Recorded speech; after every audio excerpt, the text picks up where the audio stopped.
The afternoon sunlight streamed through the windows of Riverside Café, painting everything in shades of gold. Claire Bennett sat at a corner table, her phone clutched in both hands, trying not to look as nervous as she felt. This was a mistake. She knew it the moment she agreed to let her best friend set her up on a blind date. Claire checked her reflection in her phone screen one more time. Her cream sweater was comfortable, but nothing special. Her hair was pulled up in a messy bun because she'd worked the breakfast shift at the hospital and hadn't had time to go home and change. She was a pediatric nurse, not someone who belonged in fancy cafes having blind dates with successful men. But her friend Rachel had been insistent. "Claire, you haven't dated anyone since your engagement ended 2 years ago. This guy is perfect for you. Trust me." So here she sat, nursing a cappuccino she couldn't really afford, waiting for someone named Thomas Reed to arrive. Her phone buzzed. A text from Rachel. "He's there. Gray suit, table behind you to the right. Go introduce yourself." Claire's stomach dropped. He was already here? She turned slightly and caught sight of him. Mid-30s, handsome in that polished way that spoke of money and success. His suit probably cost more than her monthly rent. This was definitely a mistake. She turned back to her phone, debating whether she could just slip out the side door. But before she could move, a shadow fell across her table. "Excuse me, are you Claire?" She looked up into warm brown eyes. Up close, he was even more handsome. "And more intimidating?" "Yes," she managed. "Thomas. Please, call me Tom." He smiled and gestured to the empty chair. "May I?" "Of course." He sat down, and immediately a waiter appeared to take his order. Tom ordered an espresso without looking at the menu, the way people do when they're comfortable everywhere they go. "Rachel's told me a lot about you," Tom said once the waiter left. "She says you're a pediatric nurse." "I am. I work at Children's Memorial downtown." "That must be rewarding work."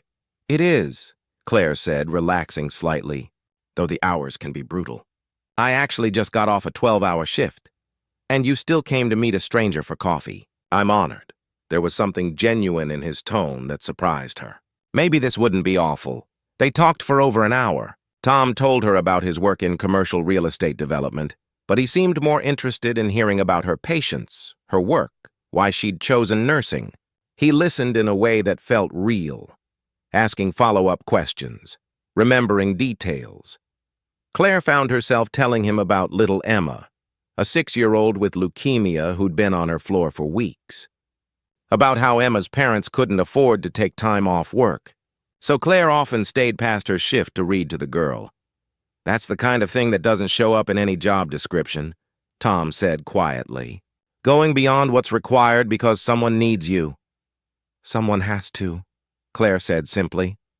The waiter returned with their check, setting it discreetly between them. Claire reached for her purse, but her heart sank when she saw the total. Between her cappuccino, the second coffee she'd ordered, and Tom's espresso and sandwich, the bill was more than she'd expected. She did quick mental math. If she paid her half, she wouldn't have enough left for groceries until payday on Friday. It was Tuesday. Tom must have seen something in her expression because he smoothly picked up the check before she could reach it. "Please allow me," he said. "I asked you to meet me here." "Actually, Rachel set this up," Claire protested, her pride flaring. "I can pay my share." "I'm sure you can," Tom said gently. "But I'd like to cover it." "Call me old-fashioned." Claire felt her cheeks burn. She wanted to argue, but the truth was she couldn't afford it. Not this week, not with her car payment due and her student loans eating half her paycheck. "Thank you," she said quietly, hating how small her voice sounded. Tom paid the bill and they walked outside together. The autumn air was crisp and cool. "I had a really nice time," Tom said. "I know this is forward, but would you like to have dinner sometime?" "Somewhere nicer than a cafe?" Claire's chest tightened. Somewhere nicer meant somewhere more expensive. It meant more situations where the gap between their lives would be obvious. "I don't think that's a good idea," she heard herself say. Tom looked surprised. "Did I do something wrong?" "No, you were wonderful." "That's actually the problem." "I don't understand." Claire took a breath. If she was going to end this, she might as well be honest. "Tom, you seem like a genuinely good person, but we live in different worlds. You order espresso without looking at prices. I had to count change in my car to make sure I had enough for parking. You're talking about nice dinners, and I'm worried about making it to payday with enough to eat. She expected him to make excuses and leave. Instead, he was quiet for a long moment. Can I tell you something? He finally said. 10 years ago, I was living in my car. I'd dropped out of college because I couldn't afford it. I was working construction jobs and sleeping in a Walmart parking lot. Claire stared at him. I know what it's like to count change, Tom continued. I know what it's like to be embarrassed about money. A mentor took a chance on me, helped me go back to school, taught me the business. I got lucky. I worked hard, but I also got lucky. Why are you telling me this? Because I don't care that you're counting change. I care that you stayed late to read to a scared little girl. I care that you showed up here straight from a 12-hour shift because you were willing to give this a chance. Those things tell me who you are, and who you are is someone I'd like to know better. Claire felt tears sting her eyes. It's not that simple. It is, though. Here's what I'm proposing. No fancy dinners. How about next week? We pack sandwiches and have a picnic in the park. Total cost, whatever we both feel comfortable spending. No pressure, no expectations. Just two people getting to know each other. Why would you want that? You could date anyone. Because anyone can sit in an expensive restaurant and make small talk, Tom said. I want to spend time with someone who reminds me what actually matters. Someone who chooses compassion over comfort every single day. Claire looked at this man who could have anyone, who was choosing to see her not as a charity case, but as someone worth knowing. A picnic sounds nice, she said softly. Tom smiled, and it transformed his whole face. Good. I'll bring the sandwiches if you bring the company. They met the following Sunday in Riverside Park. Tom arrived with homemade sandwiches, fruit, and cookies from a local bakery. Claire brought a blanket and stories about her week that made him laugh. They talked for 4 hours, watching families play and dogs chase frisbees. When an ice cream truck drove by, Tom insisted on buying them both cones. Claire didn't argue this time. Can I ask you something? She said as they walked back to their cars. When you saw the check at the cafe and noticed I was worried, why didn't you make a big deal about paying? Because I remember what it feels like to be in that position, Tom said. I remember the shame, the way people would either ignore it or make it worse by being condescending. I figured the kindest thing was to just handle it quietly and move on. That was kind. Thank you. 6 months later, Tom sat in Claire's small apartment eating takeout Chinese food straight from the containers. It had become their Sunday night tradition. Sometimes they'd go out, but more often they stayed in, talking and laughing over cheap food and old movies. I got offered a promotion, Claire said, setting down her chopsticks. Head nurse position. Significant pay raise. Claire, that's amazing. Why don't you look happy about it? Because it means daytime hours.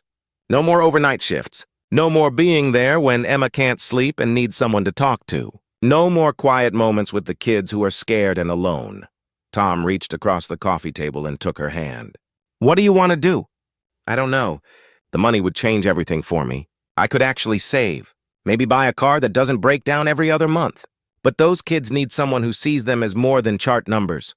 Then you already know your answer, Tom said. I can't keep choosing my heart over my bank account forever. Why not? I did. And I found you. Claire squeezed his hand. In the beginning, she'd worried their different backgrounds would pull them apart. Instead, they'd found that what mattered wasn't where they came from, but where they were going. Tom had taught her that accepting help wasn't weakness. She'd taught him that success wasn't measured in dollars, but in the lives you touched. A year after that first cafe meeting, Tom asked Claire to marry him. Not at a fancy restaurant or a romantic getaway, but in the hospital cafeteria during her lunch break, because that's where she was most herself. She said yes with tears running down her face. At their small wedding, Claire kept her vows simple. You saw me when I felt invisible. You valued me when I felt worthless. You taught me that love isn't about what we can afford to give each other, but what we choose to share. Tom's vows were just as simple. You reminded me why I worked so hard to escape poverty. Not to leave it behind, but to help others rise above it. You showed me that the richest people aren't those with the most money, but those with the biggest hearts. And in the front row, little Emma sat with her parents, cancer-free and beaming. She was the flower girl wearing a dress Claire and Tom had bought together, because that cafe bill Tom had paid wasn't just about coffee. It was about dignity, about seeing someone struggle without making them feel small. And sometimes the smallest acts of grace become the foundation for the biggest love stories. If this story warmed your heart, please like, share, and subscribe for more stories about love that sees beyond the surface. Comment below and tell us about a time someone showed you kindness when you needed it most. Sometimes the people who truly see us are the ones worth holding on to forever.